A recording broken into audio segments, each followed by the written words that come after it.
Relator do pacote anticrime na Câmara dos Deputados, o deputado federal Capitão Augusto anunciou que ingressará junto ao Senado Federal com pedido de impeachment do ministro Marco Aurélio Mello após a soltura de André do Rep, chefe de uma facção criminosa.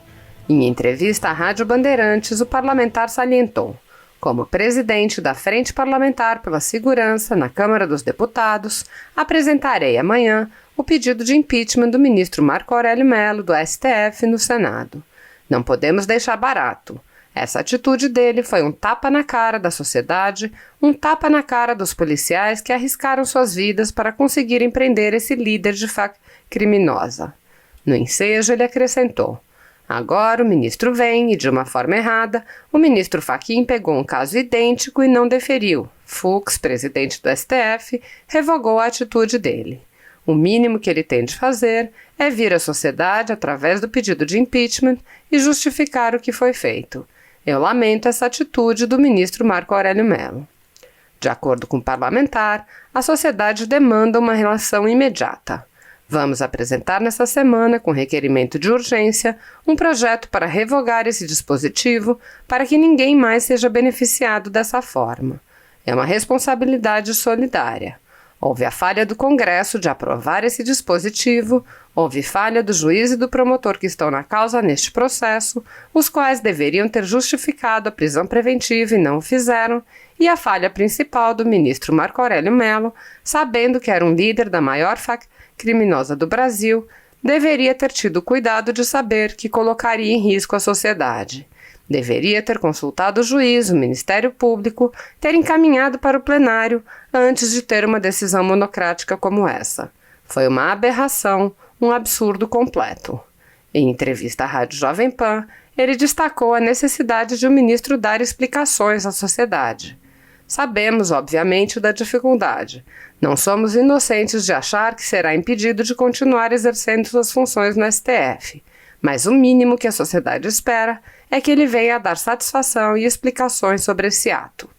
Neste contexto, o parlamentar expôs como um dispositivo foi incluído pelo Congresso no pacote anticrime e permitiu tal decisão. Lá no grupo de trabalho, esse item específico não constava no pacote do ministro Moro, não tinha nenhum item que favorecia ou que poderia gerar impunidade para criminosos, e esse item foi incluído contra a vontade do ministro Sérgio Moro e foi aprovado no plenário. Foi uma falha do Congresso e nós avisamos. É lamentável essa postura do ministro, mas o Congresso também errou ao aprovar esse item e dar margem a juízes garantistas, os quais beneficiam um marginal como esse. Consoante o parlamentar, a segurança pública não está sendo priorizada pelo Congresso Nacional, de maneira que é necessário apresentar e votar um novo pacote. Ele frisou: a questão da segurança pública nunca foi e não está sendo prioridade nesse Congresso. É difícil a gente trabalhar.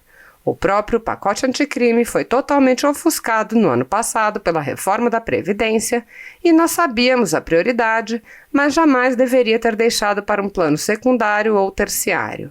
Nós estávamos preparando um novo pacote para apresentar no ano que vem, que achamos ideal para entregar para o novo presidente da Câmara, onde eu sou candidato também com essa bandeira. E vamos reincluir os itens que foram tirados e revogar aqueles que foram aprovados à nossa revelia. Em entrevista ao portal Metrópolis, o deputado acrescentou: não pode deixar barato, o ministro do STF não é Deus. Obrigatoriamente tem que dar satisfação sim, e a Constituição fala que tem que dar satisfação para o Senado. Duvido que chegaria a cassação dele, o Senado não teria coragem para isso. Mas espero que se instaure o procedimento, que ele seja chamado no Senado e que dê explicação sobre esse fato. É o mínimo que a sociedade espera. Como tem dito há alguns meses, venho trabalhando na elaboração de propostas legislativas que deem ao Congresso Nacional legítimos instrumentos de controle dos excessos do Poder Judiciário. Não é possível que nossa República continue sem um adequado funcionamento do sistema de freios e contrapesos. Indispensável para que haja uma verdadeira tripartição de poderes.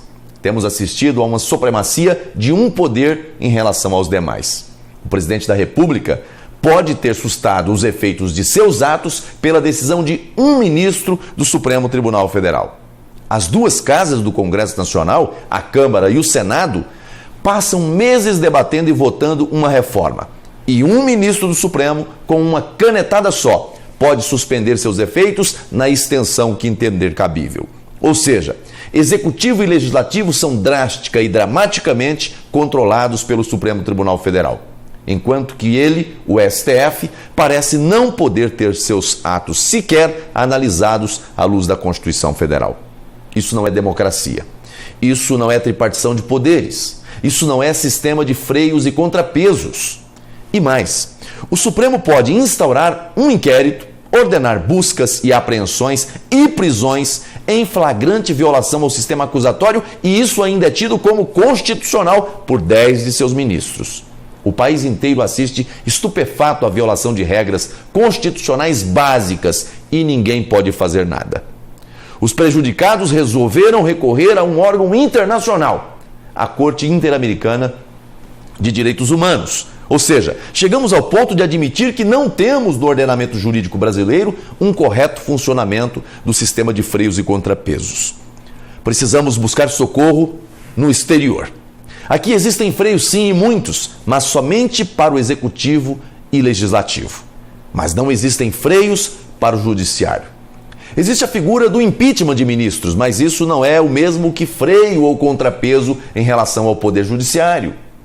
Enquanto o Supremo e todo o Judiciário exercem corretamente a autocontenção, ou seja, enquanto reconhecem e respeitam os limites postos pela Constituição, não é preciso cogitar qualquer controle externo. Mas quando esses limites são rompidos, a Constituição Federal precisa prever mecanismos de contenção, porque o poder pertence ao povo, à nação brasileira, e não ao presidente da República, aos congressistas ou aos ministros do Supremo. Todo o poder emana do povo. É o que proclama a Constituição Federal. No inciso 5 do seu artigo 49, a Constituição diz que o Congresso Nacional tem competência para sustar atos exorbitantes do Poder Executivo, mas nada diz sobre o Poder Judiciário. Isso não é razoável.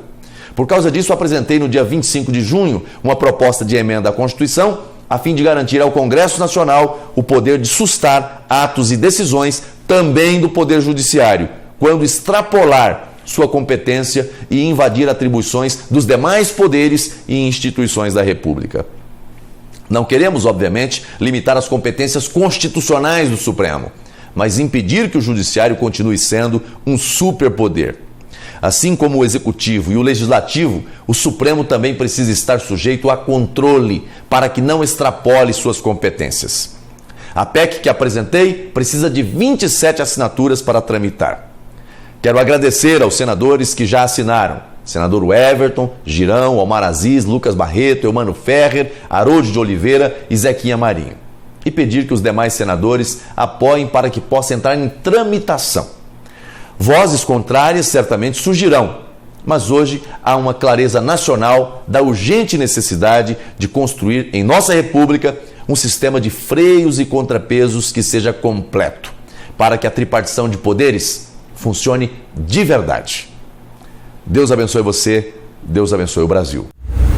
Com muito respeito eu venho aqui, após essa fala corajosa do senador Lazier Martins, manifestar meu apoio à sua questão de ordem e também relembrar um procedimento que foi celebrado por todo o país naquela eleição que o senhor foi eleito presidente do Senado no início de fevereiro de 2019, onde nós estávamos estreando aqui, muitos de nós, e o voto aberto foi um instrumento de transparência que foi decisivo, inclusive, na eleição do senhor. Então eu queria relembrar o discurso da posse de Vossa Excelência, uma frase que marcou muito e que a gente aguarda que seja efetivamente consolidado durante a sua gestão. Foi uma promessa, inclusive, do senhor.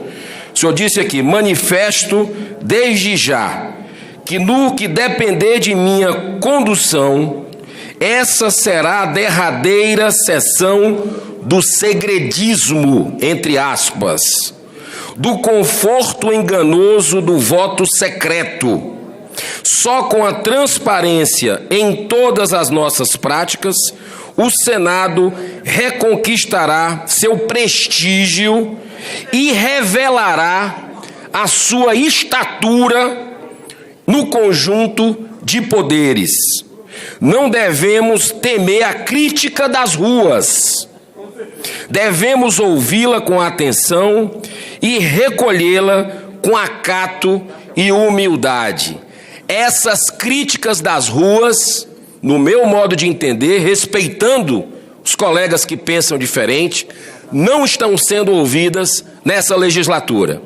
Diversos pedidos de impeachment de ministros continuam sendo engavetados, diversas CPIs da Lava Toga, a prisão em segunda instância, são demandas legítimas da sociedade que essa casa não tem atendido. Então, eu espero ainda que nessa legislatura, que eu trabalhei inclusive para a sua eleição, como outros colegas aqui, que a gente tenha o cumprimento desse compromisso. Muito obrigado. Está encerrada a votação.